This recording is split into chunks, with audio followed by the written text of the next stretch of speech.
सोने का भाव आखिर इतना क्यों बढ़ रहा है? क्या इसकी वजह सिर्फ शादी ब्याह का माहौल है या इसके पीछे कोई और बड़ी ग्लोबल हलचल है? अगर आप भी गोल्ड में तेजी देखकर हैरान हैं, तो ये खबर खास आपके लिए है, क्योंकि इस पर खुद वित्त मंत्री निर्मला सीतारमण ने बड़ी बात कही है और मामला सीधा जुड़ता है अमेरिका के नए टैरिफ फैसले से। दरअसल अमेरिका के राष्ट्रपति डोनाल्ड ट्रंप ने हाल ही में सभी देशों पर लगाए गए टैरिफ को 10% से बढ़ाकर 15% करने का ऐलान कर दिया। ये फैसला ऐसे वक्त में आया है जब अमेरिकी सुप्रीम कोर्ट ने पहले उनके पुराने टैरिफ को गैरकानूनी करार कर दिया। कोर्ट के फैसले के बाद पहले 10% टैरिफ लगाया गया और अब 24 फरवरी से 150 दिनों के लिए इसे बढ़ाकर 15% कर दिया गया। इससे ग्लोबल ट्रेड में नई अनसर्टेनिटी आ गई है। अब सवाल ये कि इसका सोने से क्या लेना देना है? दरअसल जब भी ग्लोबल स्तर पर अनसर्टेनिटी बढ़ती है, चाहे वो ट्रेड वॉर हो, टैरिफ विवाद हो या फिर भू राजनीतिक तनाव हो, निवेशक सुरक्षित ठिकाने की ओर उसकी तलाश में सोने की ओर चले जाते हैं। इसी वजह से गोल्ड की कीमतों में तेजी देखने को मिल रही है।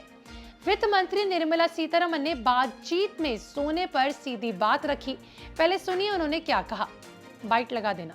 All gold which comes off the market is imported.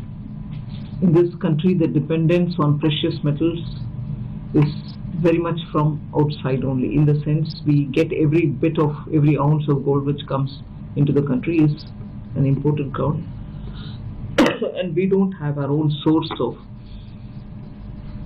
exploring and extracting gold. There are steps being taken, but yet not sufficient to meet our demand. Gold has always been favored investment for households, whether as an asset class or for jewelry. We are watching it, but I'm not sure it has reached such alarming proportions given the tendency or natural things as it is in India for investing in gold, buying gold, and therefore I think it has not gone in that sense beyond a certain limit. But of course RBI will also be monitoring it. Other than that, other than typically what's happening in the Indian market, it's also important, and I'm sure you from the media would have noticed, that most countries today, particularly their central banks, are buying gold and silver and store. देखिए, वित्त मंत्री निर्मला सीतारमण का साफ कहना है कि भारत में सोने की डिमांड अभी अलार्मिंग लेवल पर नहीं है, यानी घरेलू मांग इतनी ज्यादा नहीं बढ़ी है कि कीमतें उछाल पर जाएं। उन्होंने ये भी कहा कि गोल्ड की कीमतों में तेजी का बड़ा कारण सेंट्रल बैंकों की खरीदारी है। दुनिया भर के सेंट्रल बैंक अपने रिजर्व मजबूत करने के लिए सोना खरीद रहे हैं, जिसने अंतर्राष्ट्रीय बाजार में कीमतें ऊपर चढ़ा दी हैं। इतना ही नहीं, उन्होंने अमेरिकी टैरिफ पर भी अपनी राय रखी। सुनिए उन्होंने क्या कहा। On the Indian economy, I think it's a bit too soon for me to comment. But on the trade, particularly, aside from the Indian economy in general, the Commerce Ministry is reviewing the situation. The delegation will have to take a call on when they're going to go for further negotiations. So it's a bit too early for me to comment. वित्त मंत्री निर्मला सीतारमण ने टिप्पणी करते हुए कहा कि अभी इस पर सीधा बयान देना जल्दबाजी होगी। कॉमर्स मिनिस्ट्री पूरे मामले का रिव्यू कर रही है और टैरिफ के भारतीय व्यवस्था पर असर का अध्ययन किया जा रहा है। सरकार ने साफ किया है कि वह अमेरिका के फैसले और उनके प्रभाव पर नजर बनाए रखे हुए है। पिछले साल अगस्त में अमेरिका ने भारत पर 25% का रेसिप्रोकल टैरिफ लगाया था।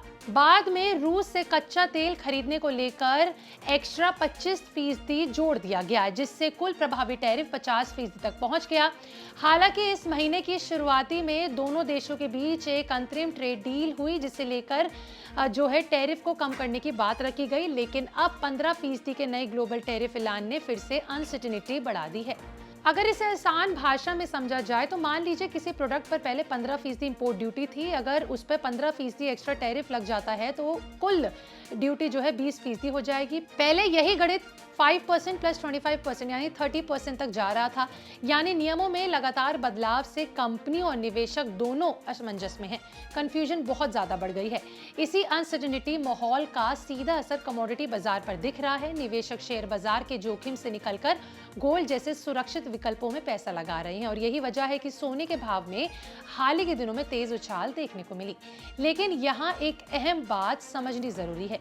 भारत में खुदरा मांग नियंत्रण में है, यानी कीमतों में तेजी का मुख्य कारण घरेलू खरीदारी नहीं बल्कि ग्लोबल टेंशन है, खासतौर पर सेंट्रल बैंक का खरीद, डॉलर की चाल और अमेरिका की ट्रेड पॉलिसी। तो कुल मिलाकर सोने की कीमतों में आई तेजी के पीछे शादी का सीजन नहीं बल्कि ग्लोबल ट्रेड टेंशन और सेंट्रल बैंकों की रणनीति है।